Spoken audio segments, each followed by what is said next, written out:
Então, amigos, voltamos aqui no módulo 5, agora com o vídeo número 2, e iniciamos exatamente num tema muito importante, que é a relação do cálcio com o magnésio. Dois elementos minerais da maior importância, para o nosso organismo e que precisam estar bem equilibrados quantitativamente, uma vez que esse desequilíbrio, uma das coisas mais importantes que nós sabemos hoje, é o risco para doenças cardiovasculares, principalmente quando o cálcio atinge níveis de 4 vezes mais do que o magnésio, uma relação 4:1. Vários estudos mostram, pesquisadores, que nós vamos mostrar slides aqui para vocês, nessa relação de 4:1, o risco é bem elevado cardiovascular, E também outros problemas que vão acontecer com esse desequilíbrio. Se há uma predominância muito grande do cálcio em nível muscular, nós vamos ter problemas em níveis bem importantes para o organismo, Aqui, por exemplo, a importância fisiológica do cálcio, Parte neuromuscular, onde o cálcio comanda a liberação da acetilcolina para iniciar a contração muscular voluntária. Esse nível e intensidade de contração e motilidade, o esqueleto, a formação básica do esqueleto, todo sustentado pelos sais do cálcio, a coagulação sanguínea, onde ele é um dos fatores daquele complicado, complexo sistema da coagulação sanguínea. Em nível hormonal, a gente às vezes esquece, mas o cálcio está intimamente ligado a vários hormônios importantes, como por exemplo a liberação e secreção de insulina, Até cito esse artigo aqui de 2019, que é um dos mais recentes, colocando exatamente essa questão da sinalização do cálcio na fisiologia e na secreção da insulina pelas beta-células pancreáticas, Há várias enzimas também, vou lembrar até uma agora para vocês, a ATPase, que é a enzima que permite a liberação dos fosfatos altamente energéticos da molécula do ATP. Então vocês vejam a importância desse elemento na parte imunológica também, onde ele vai ser fundamental para a ação e síntese dos complementos, que são um tipo de anticorpos, mas assim, no caso, especializados para produtos químicos e não para micro-organismos, Então, você veja bem, quantas coisas nós temos de importância no cálcio. Por isso ele é tão requisitado. Por isso, qualquer baixa plasmática, como nós já tínhamos falado anteriormente, nessa faixa normal de 8,6 a 10,6, e qualquer diminuição não tão assim, numericamente importante, porque nós estamos aqui com um mínimo de 8,6 e vocês vão verificar que já chegando a 7,5 já é dado o sinal de alerta no organismo, o organismo vai precisar repor cálcio no plasma e vai tirar do osso. Por isso os mecanismos são tão eficientes de retirada do cálcio do osso, que é um depósito assim a toda hora disponível para o organismo. Então nós precisamos manter o balanço positivo do cálcio para evitar, por exemplo, esse acionamento do sistema do PTH por baixa plasmática. Uma grande parte está na forma ionizada desse cálcio, cálcio mais 2.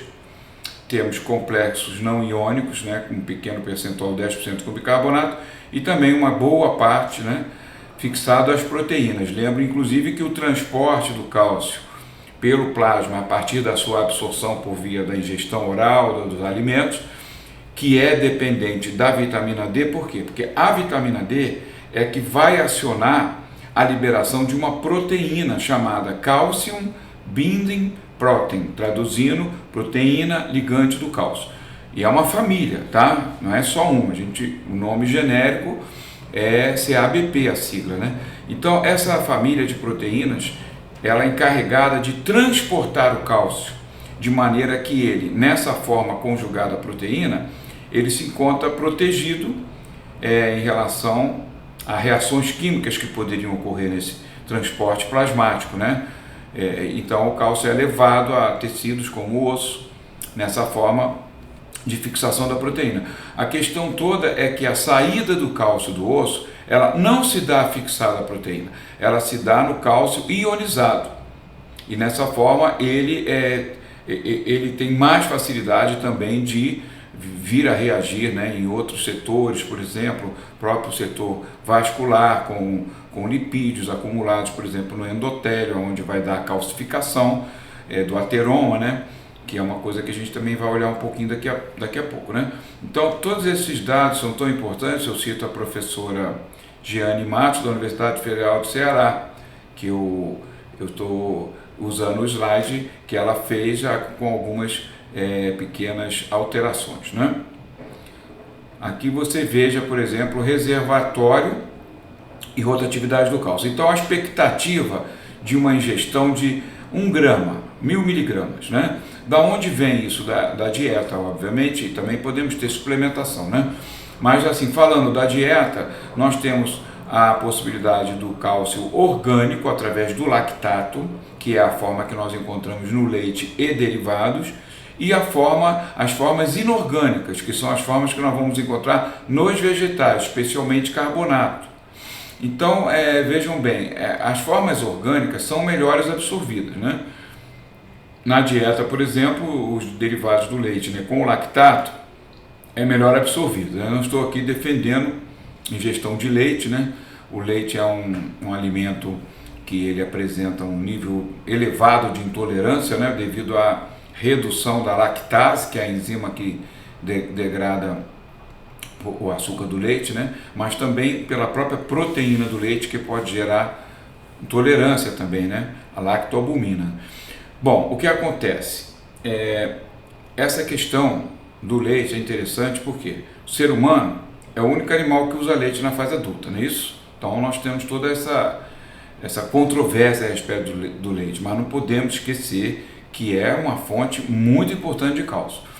Para a gente adquirir a quantidade de cálcio de um copo de leite, por exemplo, a quantidade, vamos citar o espinafre, por exemplo, seria praticamente um prato de espinafre, né? Bem cheio.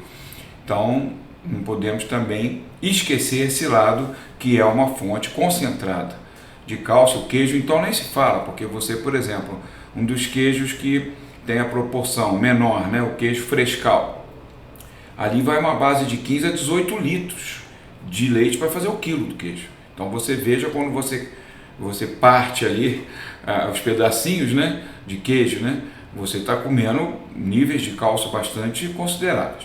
Bom, essa absorção do cálcio, obviamente dependendo de quanto entrou na dieta, do cálcio orgânico dos laticínios ou inorgânico, né, difícil a gente, mas em média eles falam, né, os pesquisadores profundos dessa área nutricional, que em média desses 1000 miligramas, 400 vai ser absorvido.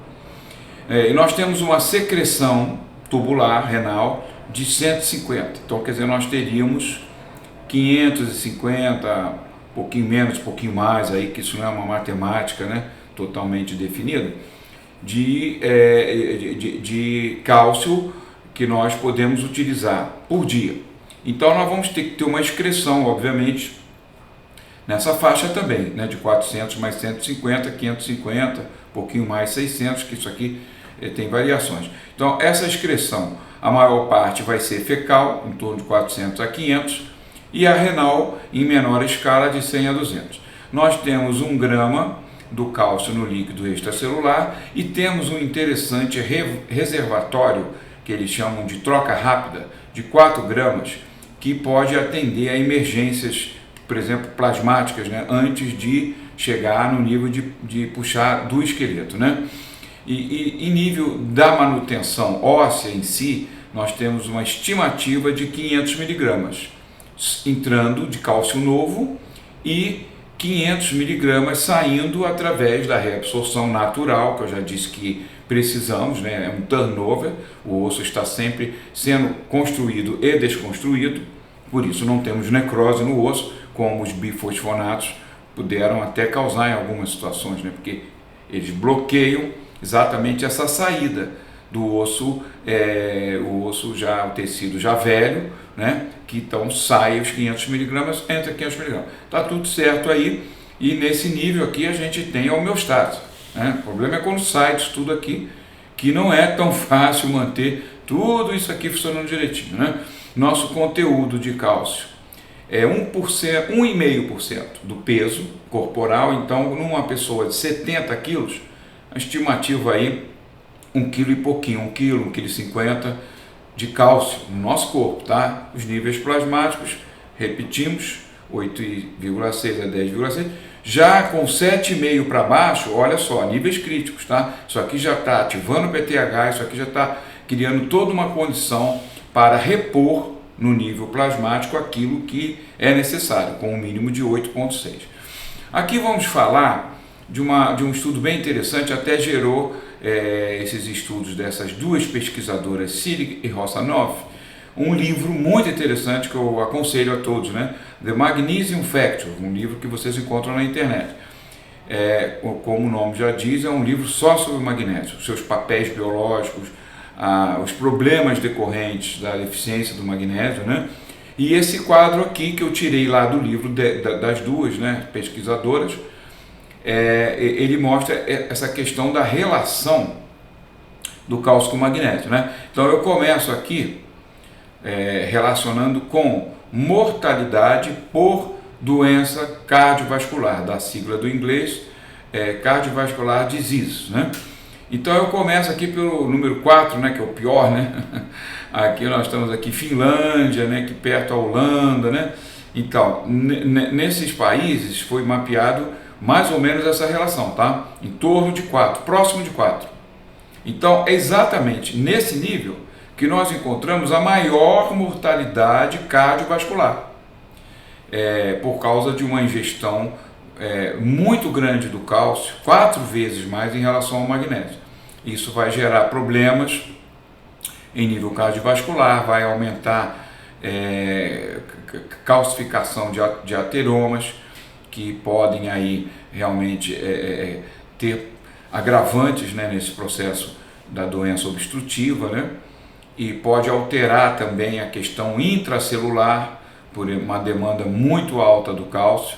Então, se isso vem a forçar, por exemplo, uma concentração maior de cálcio dentro da célula, o que é nefasto, né? Porque nós sabemos que uma das formas de apoptose é exatamente a célula envelhecida, ela perde a capacidade de seleção na membrana e a barreira, o portal que barra e seleciona a entrada de cálcio, ele deixa entrar muito cálcio, a célula morre, né? Quando entra muito cálcio, porque o cálcio ele vai ativar as fosforilases, são enzimas, por exemplo, algumas como do grupo das caspases, envolvidas com a morte celular programada, e que tem que acontecer mesmo com a célula envelhecendo, né? A questão é quando isso se torna, digamos assim, muito estimulado, né? Então, uma das coisas que a gente realmente pode falar para vocês é que essa proporção muito violenta do cálcio em relação ao magnésio, em última instância, está ligada inclusive à morte celular, tá? Então vocês vão vendo que desse 4 para 1, quando já vem descendo, né, você vê que Estados Unidos também está por aqui, ó. Também está sério, está grave também, Estados Unidos, Holanda, Finlândia. Estados Unidos também, muito leite, muito queijo. Finlândia, país do queijo, Holanda nem se fala, né? Então vocês vejam, muito queijo, muito leite e pouco magnésio. Por quê? É a verdura, né? Enquanto nós temos uma fonte muito rica do cálcio, né, nos laticínios, nós não temos praticamente magnésio no leite. E já vamos precisar dos verdes, né? Aonde está o magnésio? Na clorofila. Clorofila é como se fosse a hemoglobina do vegetal, né? O ferro é o elemento chave na hemoglobina e o magnésio é o elemento chave na clorofila. Então a clorofila é verde. Então, quer dizer, quanto mais verde é o vegetal, mais magnésio ele tem. Por isso que as folhas, assim, todas elas são muito ricas em magnésio, né? Não quer dizer que outros elementos que não sejam totalmente verdes não tenham magnésio. Podem ter sim, mas assim, as folhas, um chuchu, um quiabo, esses verdes são os mais ricos. Bom, então a gente sabe que esses países, por hábitos, eles têm esse desequilíbrio. Eles comem pouca verdura e muito laticínio. Está aqui o resultado. Maior mortalidade cardiovascular. Quando a gente vem descendo, para o Mediterrâneo, ali pela Itália, Grécia, também aqui no leste, europeu, Iugoslávia, que hoje foi dividida nesses outros países todos, né, que nós sabemos, Sérvia, Montenegro, Eslovênia, né, enfim. Então a gente já está bem melhor, né, porque você veja, nessa região aqui, você já tem uma mortalidade quase a metade cardiovascular. E nós já temos o que? Uma relação do magnésio com o cálcio já próxima de 2:1, que foi o que durante muitas décadas se recomendava. Só que você veja que 2:1 também está aqui com uma mortalidadezinha, né? Uma mortalidadezinha significativa. Quando você vai para Japão, por exemplo, olha que beleza, mortalidade bem baixinha cardiovascular, com uma relação já de 1:1 ou 1,5:1. Então é nessa faixa que nós hoje consideramos, não é?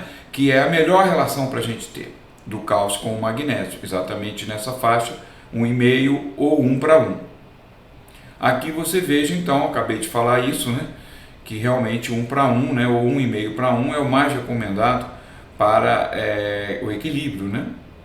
Então, nós vemos aqui a célula saudável, muito mais magnésio, que está representado aqui pelo Mzinho, e o cálcio por esse C azulzinho aqui, né? Então a célula viva, em fase jovem, em plena atividade, ela tem o que? Muito mais magnésio do que o cálcio. Então aqui ela está em plena atividade. Quando ela vai envelhecendo e ela vai chegando na morte, inverte.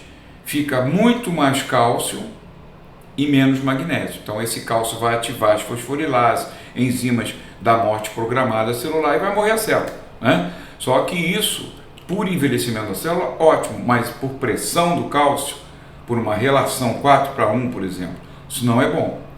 Então isso vai comprometer seriamente a longevidade da pessoa, tá? Independente de morte cardiovascular e tal, vai comprometer nessa faixa aqui de 4:1, porque vai afetar inclusive a homeostase no citoplasma da célula.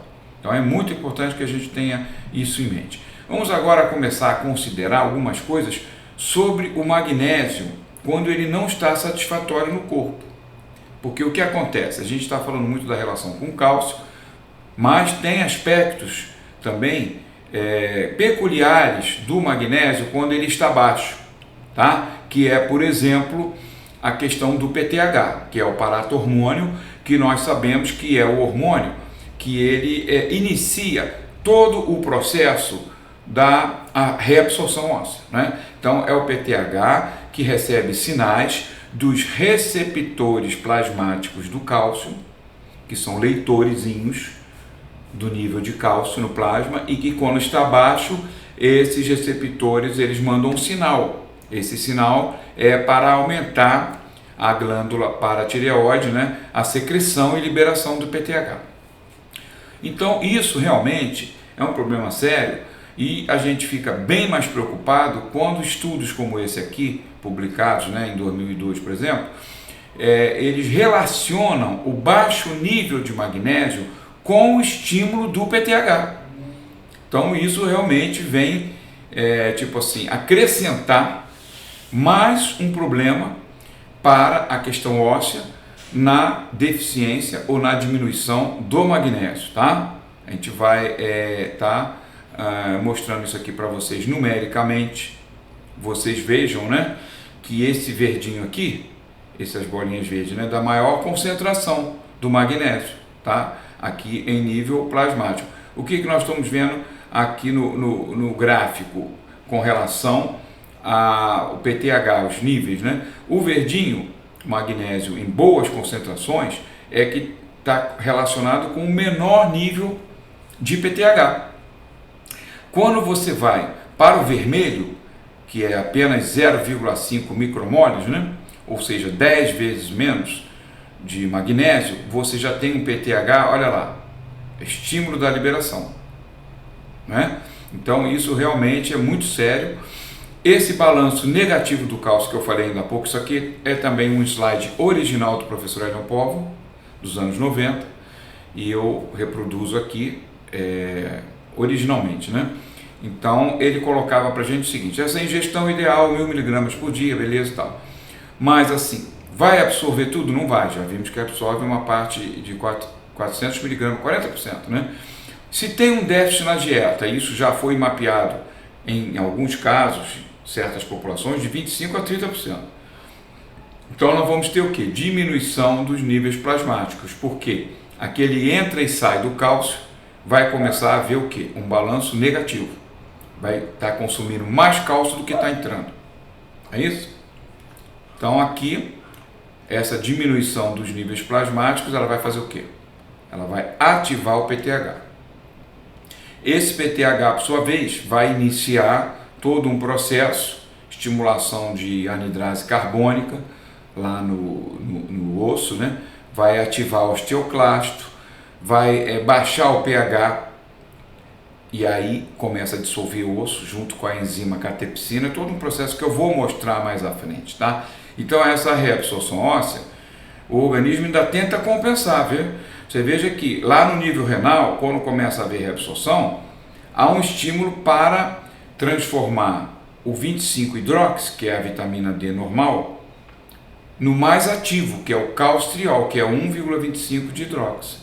Então, há mecanismos de compensação, como também no nível da excreção renal. Há sinais para reduzir, filtrar melhor, reduzir essa excreção renal. Então, são defesas do organismo. Mas acontece que, quando isso aqui prossegue, não é isso? Nós temos uma continuidade, por exemplo, de um déficit na dieta. Isso vai levar realmente à reabsorção óssea, para manutenção do cálcio plasmático, levando à osteoporose. Aqui você veja o balanço do cálcio, influencia a absorção. Então, o 1,25 hidrox, que é o calcitriol mais potente, então ele vai ativar poderosamente, ele vai ativar o transporte e absorção do cálcio, né? Então vai se ligar à proteína, que eu falei, né? Cálcio binding protein, para poder ser transportado até o osso. Se ele não for transportado pela proteína especializada, ele vai se perder no caminho, muito pouco vai chegar no osso. Esse calcitriol e a própria vitamina D, né? Vamos falar a vitamina D como um complexo, né? Colecalciferol, o 25 e o 1,25, né? A vitamina D, gente, ela controla mais de 600 genes no nosso cromossomo, no nosso cromatograma, tá? Então, é algo muito importante nós considerarmos qualquer possibilidade de déficit da vitamina D, vai ser muito sério.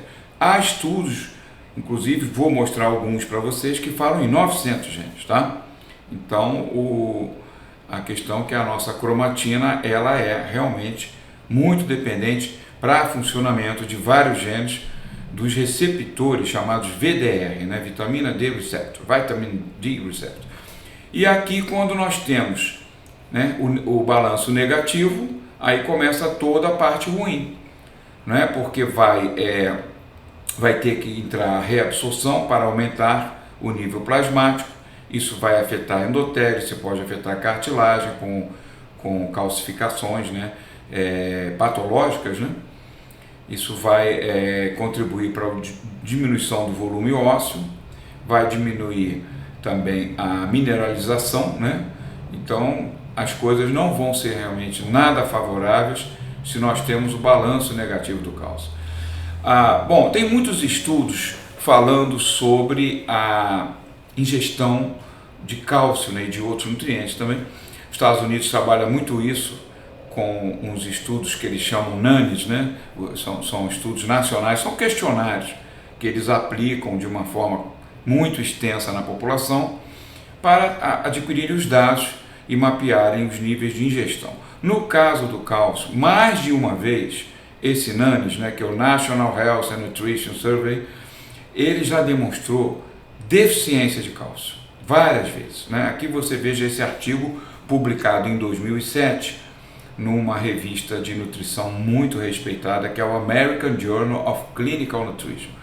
Então, em dados, né, compilando dados de 92 a 2002, 10 anos, eles verificam que a média de consumo foi 944, um pouco abaixo. Porém, ele encontrou em alguns grupos níveis menores ainda, de 821 miligramas. Então, eles concluem que muitos americanos, especialmente homens e minorias étnicas, não estão atingindo as recomendações para a ingestão adequada do cálcio. Recomendo esses artigos aqui, que são muito interessantes sobre essa questão do déficit na dieta do cálcio, né? Long Latency Deficiency Disease, esse artigo é imperdível. Procurem baixar, tá gratuitamente no site da revista, que é o American Journal of Clinical Nutrition. Pela própria internet também vocês conseguem baixar, no PubMed vocês conseguem baixar. Esse outro artigo, Vitamin D and Calcium Insufficiency Related Chronic Disease, an Emerging Worldwide Public Health Problem. Esse aqui, de 2009, é também muito interessante vocês baixarem, que vai fazer essa relação da deficiência do cálcio, inclusive em nível de saúde pública, tá? E aqui também, bem interessante esse que foi feito na Áustria, com os níveis de vitamina D nos adultos saudáveis. Então vocês vão verificar muita gente que candidata a problemas vários, né? Porque a vitamina D está envolvida muito além do osso, então essas pessoas saudáveis, entre aspas, que foram examinadas, muitas delas estavam com baixos níveis de vitamina D, o que é uma bomba relógio para uma série de problemas de saúde, inclusive câncer. Aqui você tem, por exemplo, esse artigo aqui, esse aqui do Heaney, né? Robert Heaney, né? Eu abri esse que eu achei bem interessante para vocês. Então, é a questão de discernir as doenças de longa latência de deficiência do cálcio. Então, elas não vão aparecer hoje nem amanhã. É uma coisa crônica, como a própria osteoporose, doenças neurológicas, queda de imunidade, né? São várias situações que vão acontecer pela diminuição da vitamina D. Então, é muito importante nós observarmos esse tipo de estudos, né? O déficit do cálcio e da vitamina D. Nós temos esse artigo aqui publicado em 2018, inclusive com pacientes portadores de colite ulcerativa. Então, eles verificaram que há uma relação também, né? Inclusive, esses doentes estavam ingerindo quantidades bem abaixo, né, desses dois nutrientes. Por exemplo, vitamina D, menos de 200 unidades, o que é péssimo, e o cálcio, menos de 600 miligramas, o que é péssimo também. Nesse estudo, eles verificaram que cerca de 39% dos pacientes com a colite ulcerativa apresentaram deficiência ou insuficiência de vitamina D. Isso é muito sério. A relação do PTH com a vitamina D.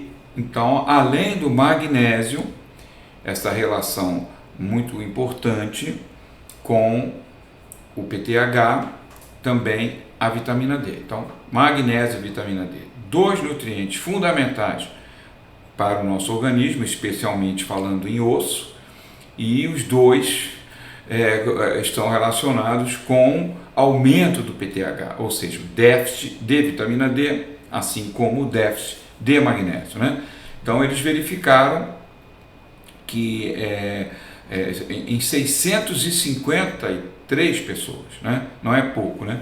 Adultos saudáveis, média de idade 44 anos, variando de 21 a 83. Então, você veja que é uma estratificação bem ampla. Diversas regiões dos Estados Unidos, no inverno, no verão, ou seja, procuraram pegar as condições mais variadas para terem resultados mais fiéis, né? Então, os indivíduos foram classificados assim: suficiência de vitamina D igual ou maior que 30 nanogramas por mililitro. Insuficiência menor que 30 nanogramas por mililitro. E deficiência abaixo de 20. Todo mundo sabe disso. Embora que muita gente ainda esteja se balizando pelos exames nessa faixa de 20, não é considerado o ótimo, é de 30 pelo menos, tá? Então, o que eles encontraram? Uma média de 31,9, e com isso nós tivemos uma insuficiência, né? Com 35,5, e uma deficiência com 39,8, né? Então, percentuais, né? Então, isso foi realmente bastante preocupante, né?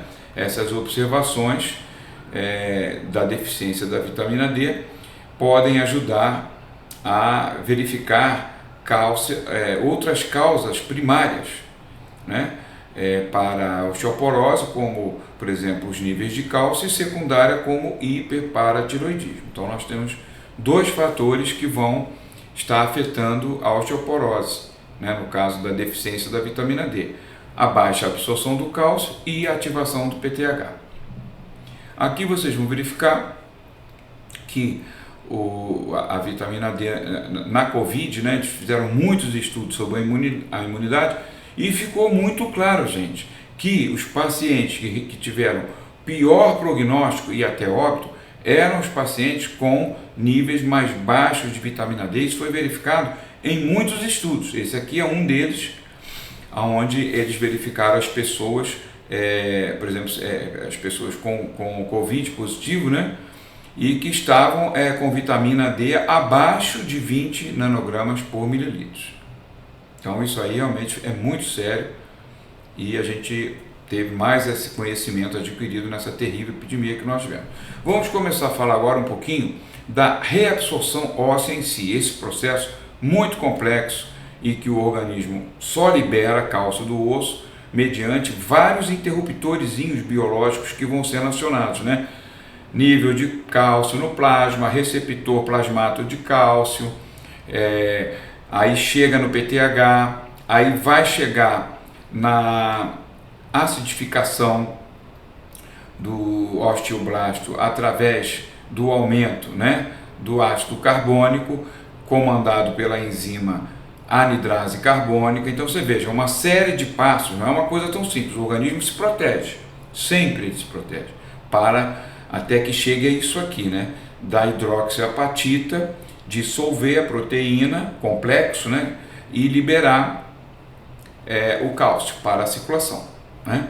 Então aqui nós temos uma atividade comandada por uma enzima muito importante nesse aspecto, que é a catepsina K, embora já foi mais que comprovado que também as metaloproteinases envolvidas com artrite, por exemplo, que elas também podem fazer esse processo de dissolução do material orgânico do osso para a liberação, e mineral também, né, para a liberação do cálcio elementar, para repor níveis plasmáticos, tá?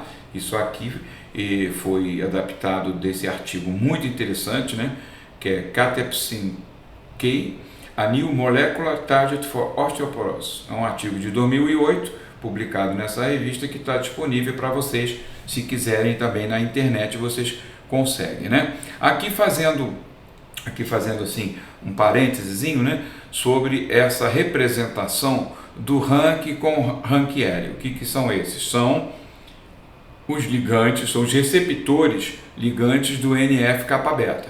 Então isso aqui é inflamação, tá? À medida que isso aqui for mais ativado, nós vamos ter também ativação desse processo todo aqui dentro do osteoblasto, que vai culminar com a catepsina e a liberação de cálcio. Ou seja, reabsorção óssea também depende do nível de inflamação. Então, quando nós falamos muito em osteoprotegerina hoje, vou mostrar mais à frente, tá?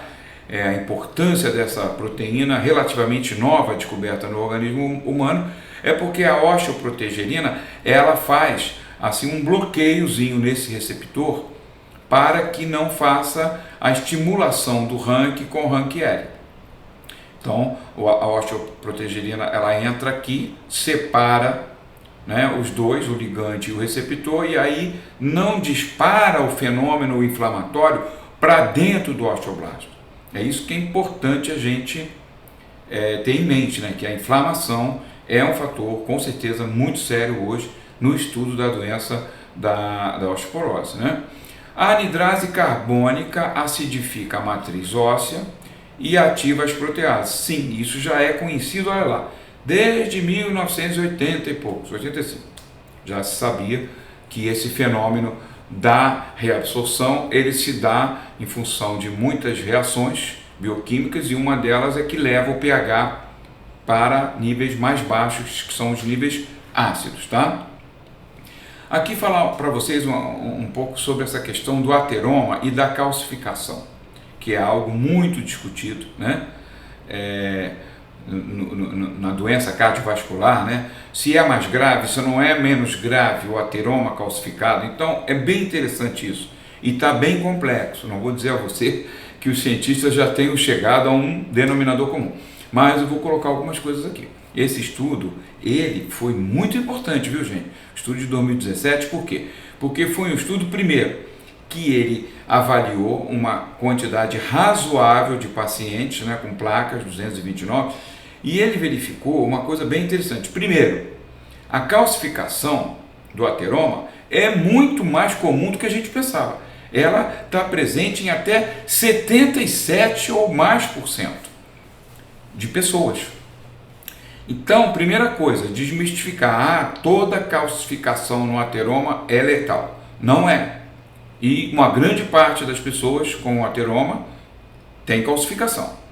Então, o que faz a diferença de uma gravidade maior ou menor? Aí é que está a importância desse artigo. É o tipo de cálcio que é encontrado nessa placa. Olha que interessante. Quando eles encontraram hidroxiapatita no ateroma, né, na parte calcificada, eles verificaram o quê? Que são as placas mais perigosas, e são as instáveis, e são as que se rompem, e que aí geram trombos e muita gravidade, como obstrução de uma coronária, um infarto, se for no cérebro, um AVC.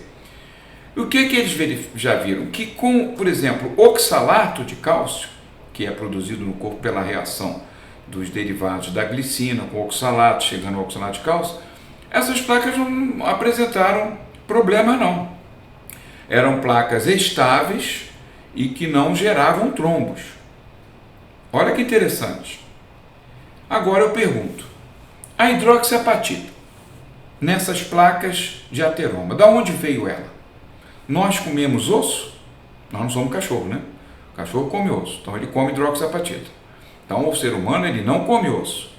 Se ele não come osso, essa hidroxiapatita, provavelmente boa parte dela veio da reabsorção óssea. Por isso, hoje, o link que se faz é bastante significativo de osteoporose com doença cardiovascular e com, principalmente, a gravidade dessa doença cardiovascular. É um artigo sublime esse, eu recomendo a vocês, podem baixar também, né? Que foi publicado na revista Nutritional Metabolism Cardiovascular Disease, 2017, setembro. O autor é o Bisquete e colaboradores. O nome do artigo: Carotid Plaque Instability is not related to quantity, but to elemental composition of calcification. Então, quer dizer, não é bem a quantidade, e sim a forma química.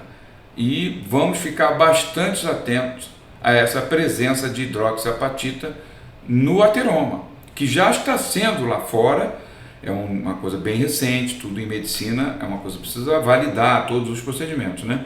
Mas já é um indicador em pesquisa que estão utilizando na Europa e Estados Unidos para a gravidade do ateroma. É a presença de hidroxiapatita, e que eu volto a insistir com vocês, vindo da reabsorção óssea. Aqui nós temos a nossa maravilhosa professora Silvia Cosolino, né, nutricionista tão eminente do Brasil, né, e que ela tem publicado, a publicação dela é pródiga, né, em estudos sobre composição da dieta, sobre ingestão, sobre níveis adequados e infelizmente a maior parte não adequados de nutrientes na nossa população brasileira, né, porque temos poucos estudos no Brasil. Por isso que eu digo que a professora Silvia é uma guerreira, que é a que produz dados para nós, que o resto tudo é de Estados Unidos, Europa, Japão. Vamos ver um pouquinho isso aqui. Minerais da dieta, publicou em 2007. Então vamos ver o cálcio. Aqui você veja Nordeste, populações avaliadas, 440 de média, miligrama, tudo em miligrama, tá? 440. Gente, menos da metade, hein? daquilo que nós esperaríamos, 1000 miligramas. Não vamos perder nunca a nossa meta de 1000. Amazonas, Manaus, 438.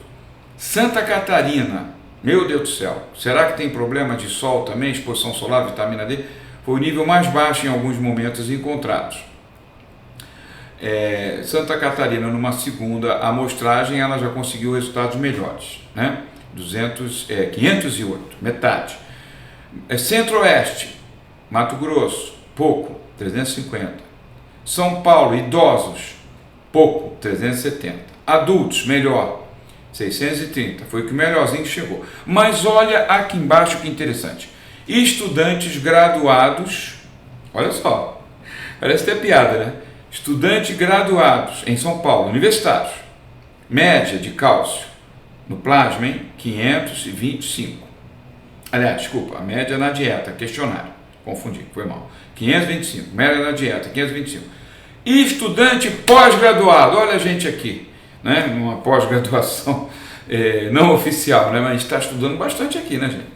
Então, veja bem, esses estudantes, medicina, nutrição, da área de saúde, pós-graduados, tiveram o melhor índice na dieta, porque foram informados. Essa é a questão desse curso que eu dou a vocês. É a informação, né?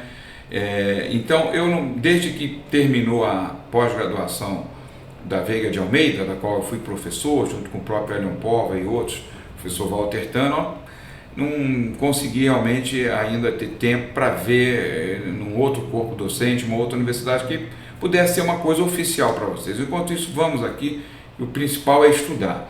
Então veja bem, esse caso aqui nos mostra que informação é tudo, porque quando a gente está falando toda essa questão da importância do cálcio, automaticamente a pessoa já pensa assim, como é que está a minha dieta? Eu estou comendo verde? Estou comendo só leite? E esse cálcio que eu estou comendo, seja do leite dos vegetais, eu estou ingerindo uma quantidade legal? Então, o que aconteceu com esses estudantes? Quase todos esses pós-graduados começaram a fazer também suplementação. Essa suplementação do cálcio não precisa ser exagerada, tá? Então, vamos ver isso logo a seguir. Vocês vejam que outros elementos, como o magnésio, também a coisa não tá bacana. Né? Nós temos déficit em Manaus, em Santa Catarina, nós temos déficit em praticamente todas as populações que foram examinadas. Agora, o sódio, por sua vez, ele está tendendo a subir. Está tendendo a subir e a gente sabe que 5 gramas por dia já é muito de cloreto de sódio. Então, o ideal seria estabelecer em 2, né? Nesse estudo aqui, ela não chegou a encontrar o que já em outras publicações falavam em 10 gramas por dia, mas ela mapeou aqui próximo de 4, o que chega a ser o dobro daquilo que a gente gostaria que fosse, né? Porque sódio em excesso, hipertensão, uma das coisas mais importantes. Vamos ver aqui um pouquinho sobre os mecanismos de absorção do cálcio. O cálcio, ele não é absorvido pela forma paracelular, que seria o espaço entre os enterócitos, por onde basicamente só vai passar água e alguns eletrólitos menores, que seria o sódio e o potássio, pouquinho também. Cálcio não.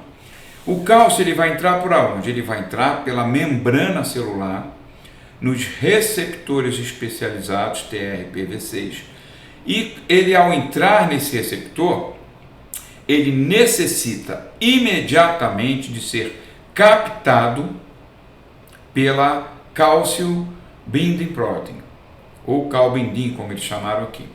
Então, uma família de proteínas, né? Dessa família, o tipo DK9 é aquele que está ali já esperando o cálcio para abraçá-lo. E da onde vem essa cálcio binding protein? Da vitamina D. Olha aqui no núcleo da célula do enterócito, o VDR, né, que é o Vitamin D Receptor, receptor da vitamina D. Quando ele é ativado, ele dá uma ordem lá no genoma para fabricar essa proteína. Toda proteína depende de código genético para ser fabricada.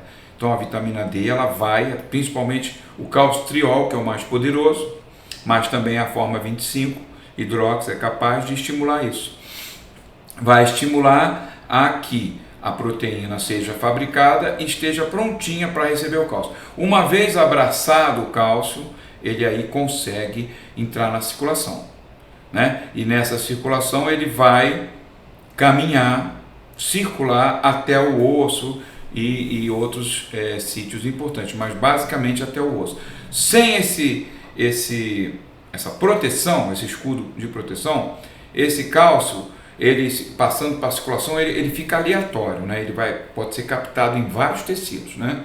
Então ele vai ser captado no músculo, ele vai ser captado no endotélio, e isso realmente, no caso, né, principalmente do músculo, precisa acontecer, mas através de uma distribuição adequada. Então é preciso proteger esse cálcio para que ele chegue lá no tecido ósseo, né? Inclusive, vou falar uma coisa aqui para vocês bem interessante, que já assistiram a aula sobre permeabilidade intestinal no módulo anterior. Se lembra que eu falei ali das proteínas que controlam a distância entre as células do intestino, né? Porque tem que ter uma distânciazinha padrão, hoje em dia na faixa de 8 a 10 angstrom. Quando eu estudei na faculdade eles falavam em 50 angstrom, tudo é muito pequenininho, porque angstrom é uma milésima parte do milímetro, né? Então realmente é bem pequeno, mas só que com a microscopia eletrônica eles conseguem chegar nessa precisão. Se aumentar o espaço celular de 8 e 10, se aumentar, nós temos o que? Aumento da permeabilidade intestinal. E aí nós vamos ter uma série de doenças, inclusive inflamatórias. Vamos ter intolerância alimentar, podemos ter translocação bacteriana, podemos ter um monte de problemas. Por isso que o intestino ele tem que estar rígido com a membrana, com a distânciazinha celular correta. Porém, o que foi descoberto? Que na falta de cálcio, olha como é importante o cálcio. Então, quando há um déficit muito grande na dieta, que é o que está chegando por aqui, é dieta, e aqui já é a circulação, né? Então, quando há um déficit muito grande, as proteínas do intestino se modificam, né? Sinais são emitidos, e aí aumenta, abre esse espaço aqui. Porque o espaço natural do cálcio não cabe. Então, com a leitura de que há pouquíssimo cálcio na dieta, o intestino aumenta o que? A permeabilidade. Aumenta o espaço entre os enterócitos para que possa então admitir cálcio. Só que isso vai compensar um pouco, né, a questão de baixo nível de cálcio, mas vai trazer um monte de outros problemas para a gente. Então a última coisa que a gente quer é a deficiência de cálcio na dieta, para não também gerar mais esse problema no intestino, que vai alterar a homeostase entre os enterócitos, né? Onde a aquaporina ela vai abrir as células, o espaço, e a caderina vai fechar. Então, quando tem esse nível muito baixo de cálcio na alimentação, a aquaporina vai é ativada para alargar o espaço, para que o cálcio consiga passar nesse nível chamado paracelular ou entre células, né? Aqui nós temos então um estudo de 2015, né? Osteoporose, nutrição e cálcio. O que a gente verificou com isso? A gente verificou que a ingestão do cálcio foi inversamente associada com marcadores da reabsorção. No caso, DPD, né, que é o deoxipiridinolina, o NTX é o N-terminal teropeptídeo e o P1-PNPP é o procolágeno tipo 1. Esses marcadores indicam, quando elevados, que a pessoa está em reabsorção óssea, né, e osteoporose. Então, o que eles verificaram? Ingestão de cálcio acima de 800 mg por dia, ela já consegue evitar esses processos, diminuir o aparecimento desses marcadores, principalmente com níveis de vitamina D mais elevado. Olha aqui, falando de 50 nanomoles, né? Então, realmente é interessante a gente observar toda essa questão da ingestão do cálcio, porque ela é muito importante para nós, né? E também, quando a gente tem níveis de cálcio um pouco menores do que os recomendados 1000 mg por dia, uma vitamina D um pouquinho mais elevada vai ajudar a compensar isso aí, tá, gente? E o que falar então sobre os interferentes com o cálcio? O cálcio já tão massacrado na dieta às vezes, né? Há o problema da vitamina D, às vezes também não tão legalzinho em termos de níveis, né? A vitamina D também assim prejudicando um pouquinho. Então, se não fosse isso, nós temos outros fatores. Um desses fatores que eu quero chamar a atenção é o fósforo, que hoje está em alto nível de presença na dieta. Quando eu falo dieta, não estou aí no caso aí nem na questão alimentar, porque estou falando do refrigerante, né? Então esse refrigerante que está presente na ingestão das pessoas, né? E que houve um crescimento fora do normal nas últimas 2 décadas, né? E aí nós vamos ver o quê? Que esse fósforo vai prejudicar o cálcio, que ele vai competir com o cálcio. Gente, o fósforo é um elemento chave na vida, ele é energia, ele é o ATP, adenosina trifosfato. Então o fósforo está presente nas moléculas mais energéticas do corpo, ATP, ADP, creatina fosfato, tudo isso. Ora, óbvio que nós imaginamos que ele tenha uma prioridade muito grande, não é isso? Para a sua absorção, né? Porque ele é energia, ele é a bateria do corpo. Então, quando chega muito fósforo na absorção intestinal, ele desloca o cálcio, ele tira o cálcio para fora, o cálcio não consegue entrar. Então, a questão desse equilíbrio do fósforo é muito importante, né? Óbvio que retirar o refrigerante do hábito, não digo alimentar, porque é um alimento, né, mas um hábito de ingestão, seria muito importante, porque é um dos fatores que contém mais fósforo, através do ácido fosfórico, né? Então, realmente, nós precisamos pensar na questão desse fósforo, na questão também do consumo exagerado das latinhas, né, onde o alumínio está presente, né? Então, formando, no caso, fosfato de alumínio, a situação ainda é pior.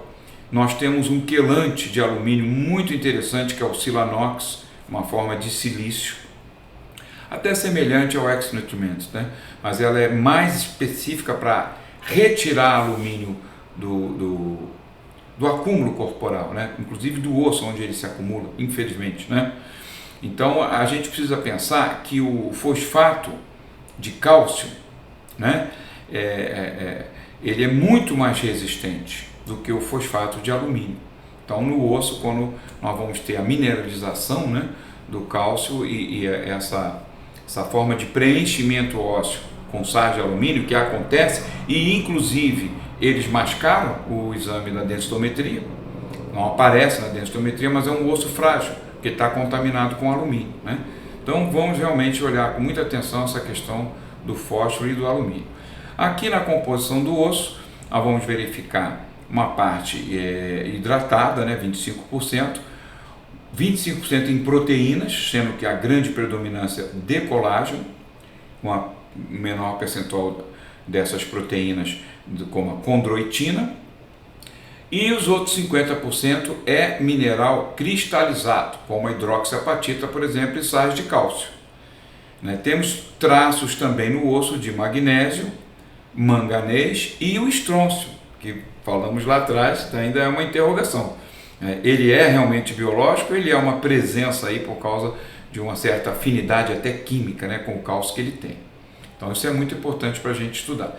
Então toda essa anatomia do osso, né, o osso cortical, as trabéculas, né, a cartilagem, então essa aqui que é a matriz óssea, né, aqui que vai sendo acumulado o cálcio, e isso é muito importante. E a vascularização, que permite exatamente a entrada e saída do cálcio, né? Entrada como cálcio novo para um novo osso e saída do cálcio que foi, entre aspas, excretado do osso, o osso velho, né?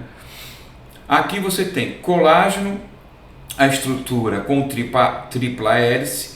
A questão mais importante da vitamina C é proteger essa tripla hélice, de modo a que ela não se separe, que ela tem que estar unida, essas 3 hélices. Então, exatamente, a enzima colagenase, ela vai atuar principalmente quando essas hélices se soltam, e aí sofrem degradação. Também precisamos saber que é um turnover biológico, fazer novo colágeno e destruir colágeno velho. Temos que ter esse processo, sem dúvida nenhuma, mas se nós tivermos muito mais destruição de colágeno do que ressíntese, vamos ter problema também.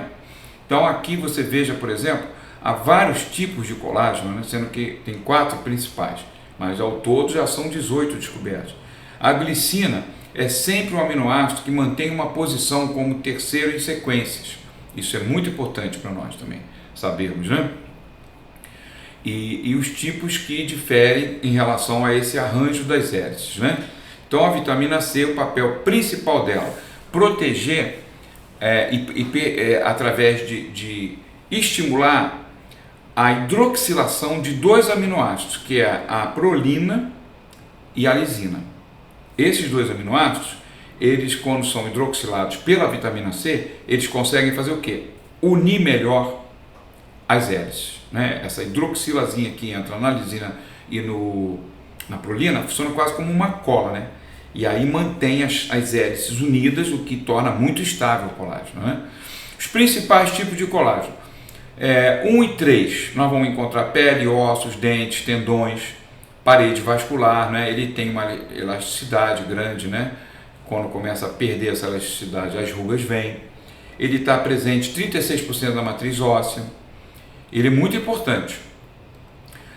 Nas unhas e cabelos também, estimula a glicina.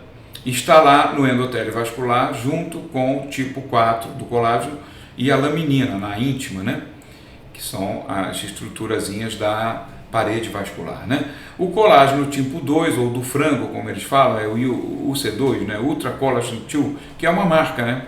UC2 é uma marca, inclusive caríssima, né? Então hoje nós temos na manipulação vários bons fornecedores do colágeno tipo 2, né? Se você às vezes até cria um probleminha para o farmacêutico, né? Quando você escreve UC2, você tipo que está vinculando a uma marca, né? E essa marca é bem cara, né? Você não dá a opção do paciente utilizar o colágeno tipo 2, né? Sem uma marca assim de grife tão violenta e com preço bem mais acessível, tá? Nós temos bons, excelentes fornecedores onde a Avena obtém esse colágeno 2 de alta qualidade, do Purifarma, do Infinity Pharma. Nós temos vários fornecedores qualificados com laudos de qualidade e tudo mais. Então, dicas para vocês, que às vezes você vai fazer uma suplementação para o paciente, dá R$3.000, aí você muda algumas coisas e continua com qualidade, vai para 1.000, né? 3 vezes menos. Então, esse colágeno 2 é principalmente o das cartilagens. Ele também está no osso, porque dentro do osso tem cartilagem, tá? Colágeno 4 e 5 na membrana basal, no tecido sinovial, que são as articulações, endotélio, pulmões, músculo esquelético. Então, vejam a importância dessa proteína, dessa família de proteínas. Na composição qualitativa e quantitativa, eu peguei esse slide bem legal para vocês, né? Então eu vou chamar a atenção. Glicina disparado, tá aqui, o que tem uma presença maior no colágeno do osso, tá? Depois nós temos prolina, essa prolina que vai sofrer a hidroxilação pela vitamina C para estabilizar o colágeno. Nós temos aqui já um percentual grande da própria hidroxiprolina. Então, se você somar a prolina com hidroxiprolina, supera inclusive a glicina. Daí você tem alanina, ácido glutâmico, aspartico, arginina, também bem significativa, e a lisina num percentual menor, porém muito importante, porque é a lisina também que vai formar com a prolina essa hidroxilação que vai estabilizar o colágeno. Você veja aqui, por exemplo, a hidroxilisina. Então, mesmo sendo concentrações menores em relação à prolina, ela é de importância vital para a estabilidade desse colágeno. E todos esses outros aminoácidos que entram aqui estão descritos para vocês: serina, treonina, tirosina, valina nos seus percentuais, né? Tirosina o menorzinho deles, né? Então vocês vejam que uma suplementação chamada procolágeno, ela já pega aqui alguns importantíssimos, né? E você tem inclusive disponível hoje a hidroxiprolina protegida, porque se você desse a hidroxiprolina comum não ia aproveitar, porque o importante é a hidroxilação no tecido de formação óssea com a vitamina C. mas na forma de N-acetil-hidroxiprolina, uma dica que eu dou a vocês. Esse acetil sempre funciona como um escudo de proteção para transporte. Assim é o acetilcisteína, assim é o N-acetilcarnitina, L-carnitina. Então, o acetil-hidroxiprolina, ele consegue entregar um nívelzinho já pronto de hidroxiprolina no osso. Isso é muito importante, né? Quando a gente... poucas farmácias têm, a Avena tem o N-acetil-hidroxiprolina. Então, vamos reunir depois esses aminoácidos do colágeno para a gente montar uma suplementação bem legal. Então aqui nós temos a prolina, fazemos um sachê, por exemplo, né, porque vai dar muitas cápsulas. Então não daria assim em cápsula, o paciente ele é resistente, né? Tomar 6, 7, 8 cápsulas. Então eu, por exemplo, na minha experiência, depois que proliferou os sachês, né, o pessoal prefere muito, né? Então você tem 1,5 grama de prolina, glicina 1 grama, lisina 1 grama, arginina meio grama, alanina, glutamina. O manganês é muito importante, por quê? Porque o manganês ele vai ser um cofator para as enzimas que promovem a síntese das glucosamina glicans, entre elas a própria condroitina, tá?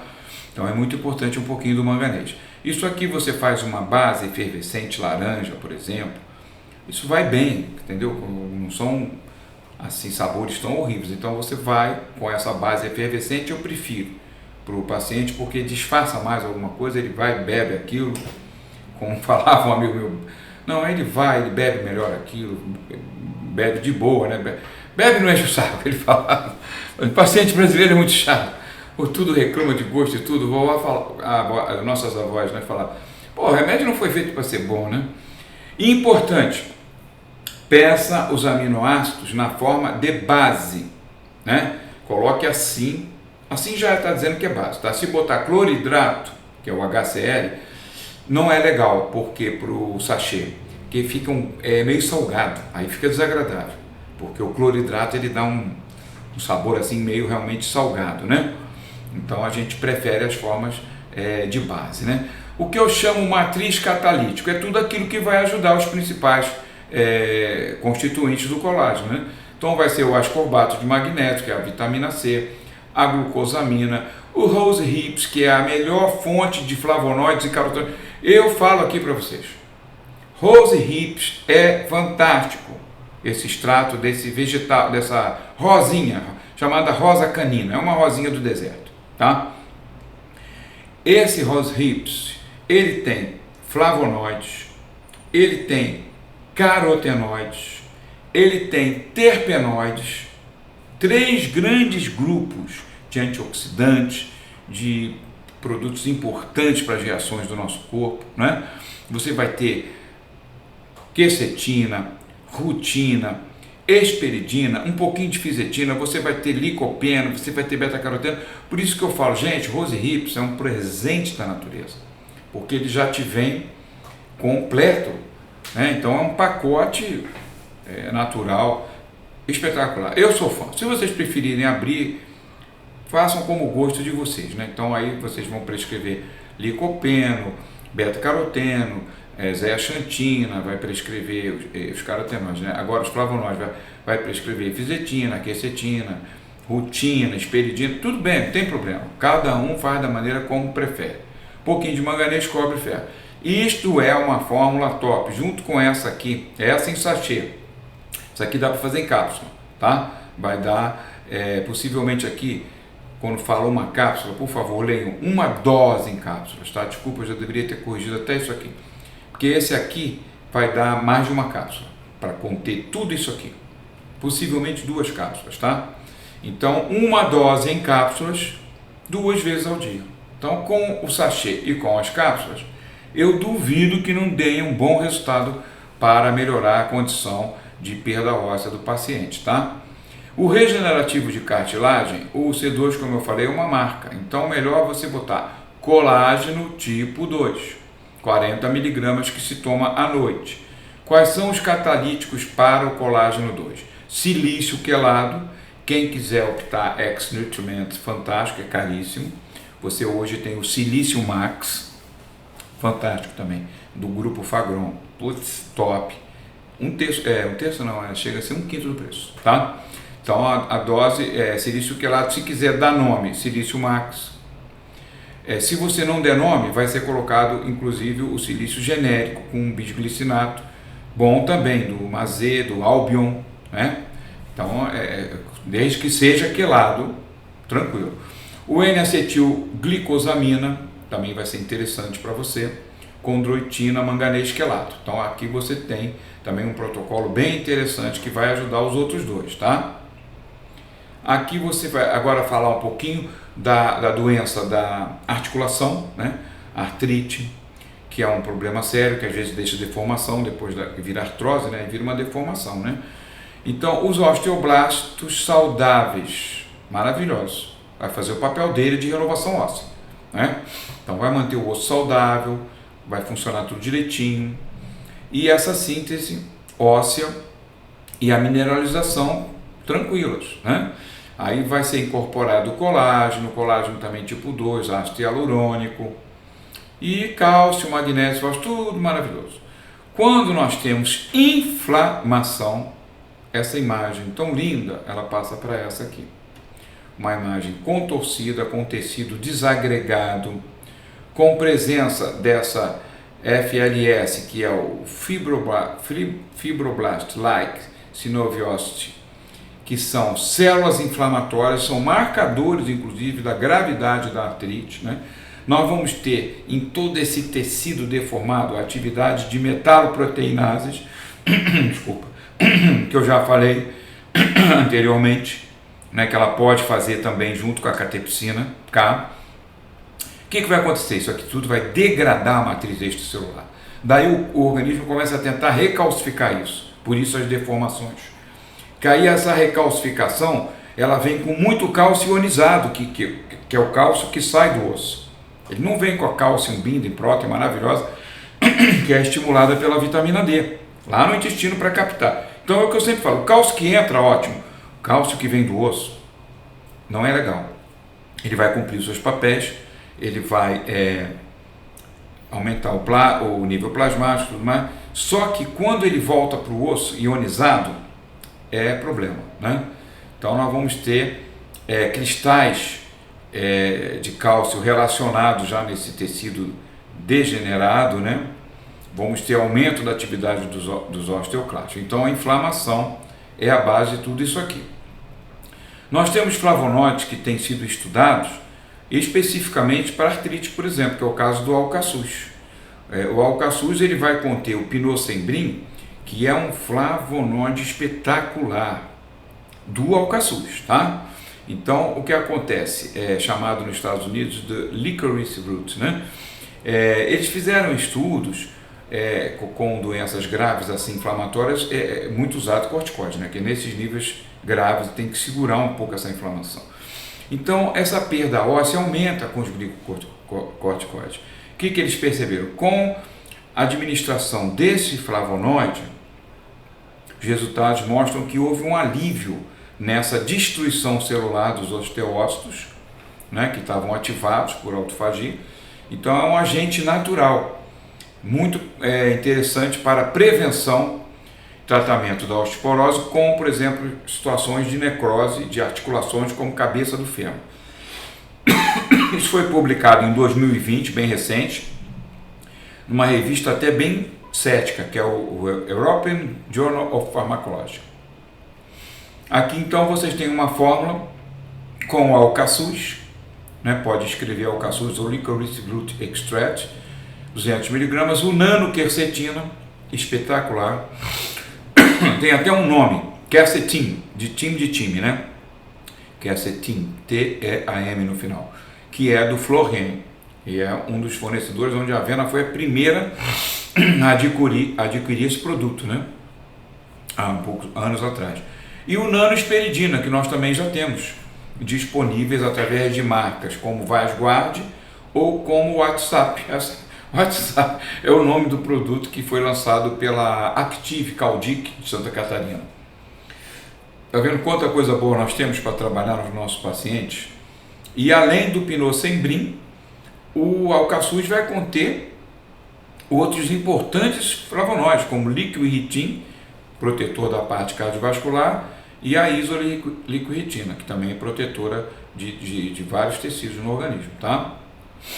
Aqui então, como eu falei a vocês lá no início, né, foi o primeiro momento em que internacionalmente, num congresso da International Osteoporosis Foundation, aonde você tem o tema de inflamação e fragilidade óssea, tá? Em Milão, em 2015, desculpa, eu falei 2013, 2015, tá?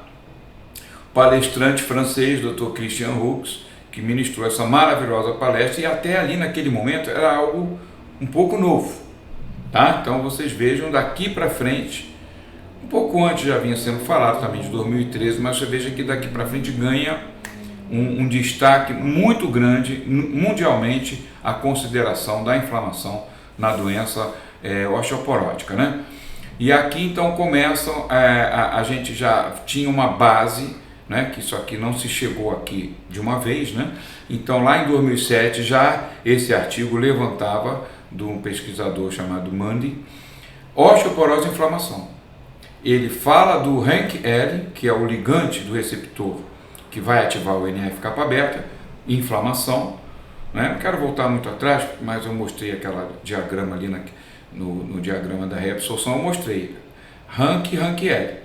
Então, quer dizer, quando os dois se unem, um abraço, inicia a reabsorção óssea. E o inibidor endógeno mais potente que nós temos é a osteoprotegerina, uma proteína que nós fabricamos e que nós vamos ver a seguir quais nutrientes podem estimular osteoprotegerina, porque aí sim é uma forma que nós estamos agindo antes da coisa ficar grave, nós estamos agindo na base, lá em cima, onde vai iniciar a reabsorção óssea, tá?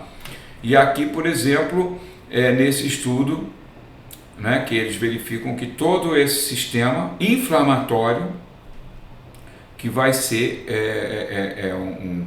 envolvendo também interleucina 1, fator de necrose tumoral TNF-alfa, interleucina 6, que é um dos fenótipos que predispõe para a osteoporose, né? Todo o aumento dessas citoquinas está associado com reabsorção óssea, tá? Em muitas patologias, incluindo artrite reumatoide, doença periodontal, mielomas, além da osteoporose. Aqui você tem esse artigo sensacional, né, do Leotoang e do Valquier, são franceses ou belgas, agora não me lembro. Eles publicam no PLOS One, a revista de saúde pública americana, esse artigo, né? O polifenol fisetina protege o osso ao reprimir o NF-κ-beta e a proteína MKP1 dependente do sinalização dependente e das vias de sinalização nos osteoclastos. Então está aqui a fisetina, está aqui aquela proteína e aquele fator que é o gatilho final da reabsorção, que é o NF-ATC1, cujo nome completo é Nuclear Factor T Cells. Então, quer dizer, quando chega aqui, o estímulo nesse fator vai soltar catepsina, como é que chama? Pitbull, é só pitbull, catepsina, metaloproteinase, meu Deus do céu, coitadinho do osso, vai dissolver igual a manteiga, né? Porque são muito poderosas essas enzimas aqui digestoras, né? Então, tudo que vai agir aqui em cima, melhorando, né? Você veja a fisetina, ela vai ativar o fator MKP1, né? Que esse fator é o Mitogen Activate Kinase. Ele vai dar uma travada nos dois estimulantes do NF-ATC1. Então é ótimo isso aqui, por essa via, tá? Daí ele vem por outra via do NF-κ-beta direto, também a fisetina vai bloquear. Olha que maravilha! E aí temos a terceira via realmente, que ela vai reduzir a expressão de Cefós e AP1. Ou seja, fisetin, ele atua em 3 vias para reduzir o processo da reabsorção óssea, né? Que a partir da ligação do rank com o rank L começa a estimular todo o processo inflamatório. Então eu acho isso aqui bem interessante para a gente estudar. Aqui já em 2014, a osteoporose é uma doença inflamatória, né? O nome do artigo é Change of Serum Cytokines Related Th1, Th2 Concentration in Patients with Postmenopausal Osteoporose. Então, é a avaliação dessas citoquinas nos T helper 1 e T helper 2 nos pacientes com a menopausa, no caso mulheres. O que eles verificaram? Primeiro, uma concentração elevadíssima de interleucina 17A. O que eu estou falando aí? Autoimune. Olha a osteoporose tendo um componente autoimune também. Estão percebendo como uma coisa inflamatória autoimune? Então, essa concentração da IL-17, ela foi inversamente proporcional com o osso. Quanto mais IL-17, menos densidade óssea. Então, isso foi muito interessante. Esse artigo aqui abriu a porta também para muitos outros importantes, né? O Zhang, né? Aqui o quadro dele, né? Esse diagrama dele, né? Mostrando a IL-17, né? Atuando aqui em cima do osteoblasto, então atuando também em cima dos sinoviócitos, né? Fibroblastos sinoviais, e com isso elevando os fatores inflamatórios todos, inclusive o rank L. Então isso aqui tudo vai culminar com a ativação do osteoclasto, que é a célula que dissolve o osso, né? Aqui você tem, por exemplo, a importância dos estrógenos para o osso. Então, aquilo que eu falei lá no primeiro vídeo, como a mulher sofre muito mais, porque a baixa de estrogênio é muito drástica, né, na menopausa em relação à andropausa, que é mais lento, a queda da testosterona. Então, como é que esse estrogênio ele protege o osso? Primeiro, ele ativa osteócitos, que são células que vão ajudar também na síntese do osso, né? Com isso, ativa a remodelação óssea. O estrogênio, ele vai ativar o osteoblasto. Então, com isso, ele vai diminuir a apoptose também, vai diminuir o estresse oxidativo, porque ele é um antioxidante, falei isso no início, e vai diminuir a atividade de NF-kappa-beta inflamatória. Com isso, vai fazer a manutenção do osso. Por sua vez, ele bloqueia o osteoclasto. Com isso, ele vai aumentar a apoptose dos osteoblastos. Ele vai ele vai impedir que ocorra indução de rank L e vai impedir que haja reabsorção óssea. Que ele vai impedir todos esses fenômenos aqui, porque ele está bloqueando aqui com esse raio vermelho. Então, ele vai no osteoclasto, onde tudo isso aqui está elevado, ele vai diminuir, tá? Então, a importância. Então, quando eles baixam de uma forma tão drástica na menopausa, em algumas mulheres é muito drástico mesmo, é um Deus nos acuda, né? Aqui você veja, por exemplo, os estrógenos são poderosos antioxidantes, né? O estradiol diminuiu a produção de radicais livres, foi documentado, gente. Então, uma revista muito importante de cardiologia, inclusive, que é o Circulation Research, né? Em humanos, o aumento dos estrógenos elevou ao aumento de uma enzima da maior importância na mitocôndria, que é a superóxido dismutase, antioxidante, lá para a mitocôndria. A mitocôndria é o que é? Uma usina de oxidação. Mas também elevou a sódio comum, a extracelular, né? Então, é muito importante para a gente analisar essa questão na mulher, por que ela fica tão vulnerável, né? Osteoporose na menopausa, então as citoquinas todas aumentadas. O estudo que foi feito com mulheres, né? Não foi animais, então já está pegando clínica mesmo, né? Então, se verificou realmente o aumento de citoquinas na menopausa, PTH, marcadores da osteoporose como CTX, que é o Carbox Terminal Collagen Cross-Links, né? Então, tudo isso realmente mostra que é importantíssimo essa questão dos estrógenos na osteoporose feminina, né? Já a testosterona, ela diminui muito lentamente, né? Ela também tem importância. Ela vai ter um papel realmente contendo a ação do osteoblasto, vai ativar, semelhante ao estrógeno, né? Vai estimular o osteoblasto, o construtor de célula, e vai aumentar a osteoprotegerina. Isso aqui realmente é muito bom, porque ela diminui o osteoclasto, né? Então isso aqui vai ser bem interessante. Nos homens não ocorre uma perda tão súbita, a menos que haja um problema, né? Um tumor de testículo, alguma coisa.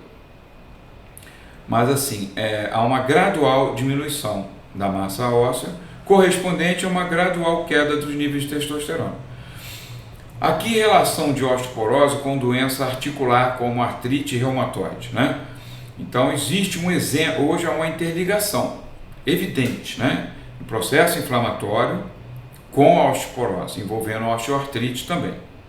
Então, eles verificaram que há uma diminuição na densidade óssea, nos quadris, né? Nesses pacientes que apresentam a artrite reumatoide.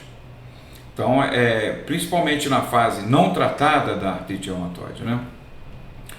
E com isso houve aumento também no fator reumatoide e nos fatores anti-CCP, que são marcadores também da artrite reumatoide. Aqui você veja a osteoporose sofre influência inflamatória da artrite reumatoide. É um artigo bem mais recente, aqui de 2019, né? Então isso está... Estou repetindo certas coisas, como diz o meu querido Paulo Lopes, professor também, que é um método assim meio cartesiano de ficar repetindo para a didática ficar, né? Então realmente nós estamos vendo várias fontes, vários autores relacionando a osteoporose com a artrite reumatoide, né? A prevenção da osteoporose com terapias, aspas, anticitoquinas, anti-inflamatórias. Então isso vem sendo também bastante discutido, né, pelos autores, né, e mostrando que estudos que mostram uma relação entre as citoquinas e a diminuição da densidade óssea, levando ao aumento de risco de fratura, né? Então ele conclui que deveríamos usar uma terapia anticitoquina. Foi aquilo que eu falei lá no início, quando eu mostrei os protocolos das últimas décadas, cálcio, calcitonina, bifosfonato e tudo mais. E aonde ficaram as anticitoquinas, que seriam os flavonoides e os carotenoides? Aonde? Agora que a gente está falando nisso, né? A gente espera que daqui para frente, né, todo mundo fique bastante estimulado a usar, né? Bom, a chave das siglas, isso aqui eu acho legal, porque quando vocês forem estudar sozinhos, esses slides todos, é tanta sigla, né? Então vocês têm essa chave de siglas para consultar. Aqui, por exemplo, eu achei muito interessante esse estudo do Dinaldi De Martini, né? Sobre as citoquinas e a reabsorção óssea, relacionando assim, cada tipo de interleucina, por exemplo, né? Então, a interleucina 1, ela vai estar induzindo certas proteínas que, inclusive, como o NF-kappa-beta, são inflamatórias. Ela vai estar facilitando a maturação ou diferenciação das células que são ainda tronco, né? Células que vão se diferenciar, que poderiam se diferenciar, por exemplo, em osteócitos ou osteoblastos, né? Então, a interleucina 1, ela vai priorizar a formação da destruidora, que é a osteoclastos, né? Vai aumentar a prostaglandina 2, inflamação, RANKL, inflamação. Aqui você veja, por exemplo, a IL-4, também induzindo TNF-alfa, que é a matriz do NF-kappa-beta. Onde você aumenta TNF-alfa, você vai aumentar NF-kappa-beta, que é o maestro da inflamação, não é isso? Vai estimular macrófago, o macrófago produz citoquina pesada, né? Além de que a L4 estimula a L1. Então, interleucina 6, a SHP2, uma proteína importantíssima, que vai gerar enzimas antioxidantes, também vai controlar o processo de oxidação, né? Então a IL-6 vai e inibe essa proteína importante, né? Para permitir a homeostase do osteoblasto, que é a célula construtora, né? A IL-6 vai ter um sinergismo com L1, com TNF-alfa e PGO2. Olha como é uma rede interligada, né? Para ter uma gangue inflamatória, né? Então tudo isso vai dar ampliação dos efeitos inflamatórios. A IL-7 já mais vinculada às células T e B, né? Linfócitos T, linfócitos B, então fagocitose e anticorpos, promoção de citoquinas no osteoclasto, tudo de ruim que a gente não quer, mais sinergia com IL-1, TNF-alfa e interferon. Então vocês vão vendo, gente, como é poderosa essa questão da inflamação na osteoporose, gente. Esse artigo é de 2016. ele praticamente fez um mapa. Por isso que eu fiz uma adaptação só no quadro, para facilitar para ele jogar num slide. Porque, gente, é maravilhoso esse artigo, toda essa ligação que ele vem fazendo, né? A interleucina 8 aumenta a RANQ-L, que a RANQ-L, ao se ligar com o RANQ, vai ativar a inflamação com NF-kappa-beta. Interleucina 10, que tem sinergismo com a 4. Interleucina 11, que vai aumentar a razão RANQ, osteoprotegerina, péssimo para o osso, porque teria que ser ao contrário, né? Se a gente passa a osteoprotegerina para o lado de cada barra, beleza, aumentar a razão osteoprotegerina sobre RANQ, mas não é, está aumentando RANQ sobre osteoprotegerina. O IL-12, indução mais sinergismo com L1, com TH1, que é produtor de citoquina violento, né? IL-13, inibição da célula que constrói o osso, que é o osteoblasto, bloqueio de mineralização óssea, péssimo. Interleucina 15, aumenta a diferenciação das células matriz em osteoclastos, sinergismo com TNF-alfa, e L17 autoimune, como a gente já falou, e está induzindo RANQ-L, inflamação nos osteoblastos, então vai incapacitando o osteoblasto, vai induzindo metaloproteinases, péssimo, ela pode substituir inclusive a catepsina K, lá na reabsorção, né? Indução de TNF-alfa e L6. Então, gente, isso é maravilhoso. Quer dizer, maravilhoso, isso aí realmente é terrível para o osso, mas eu digo, o mapa que esses cientistas fizeram para a gente. Então, nós temos que investir no tratamento da osteoporose via anti-inflamatórios naturais. Não estou querendo que use NSAIDs, né? NSAIDs, que são os anti-inflamatórios tipo ibuprofeno. Não, deixa isso quieto lá, gente. Tem muito efeito colateral. Vamos usar o que a natureza nos dá, tá? Vamos usar as vitaminas antioxidantes, vitamina C, vitamina D, vitamina E. Vamos usar os flavonoides, vamos usar os carotenoides, o ácido lipóico, né, que é fantástico, que é uma vitamina, não deixa de ser uma vitamina do complexo B também, que ele é bissolúvel, né? Então ele é solúvel no tecido mais gorduroso, como nervos, tendões, e ele também é solúvel na parte aquosa do osso, né? Então aqui continua esse mapa dele com as outras interleucinas, né? Eu não vou ficar lendo aqui para vocês, mas tudo isso aqui são envolvimentos das leucinas, das interleucinas, das citoquinas, né? Também TGF-beta, com perda óssea. Então isso é o mapa da mina.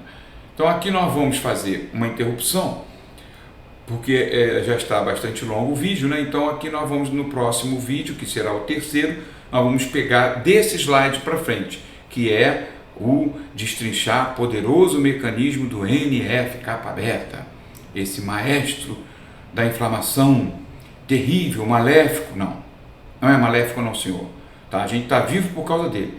Eu sempre falo a vocês, a inflamação mostra imunocompetência. Se está vivo, vai inflamar. Se está competente para enfrentar agressões, vai inflamar.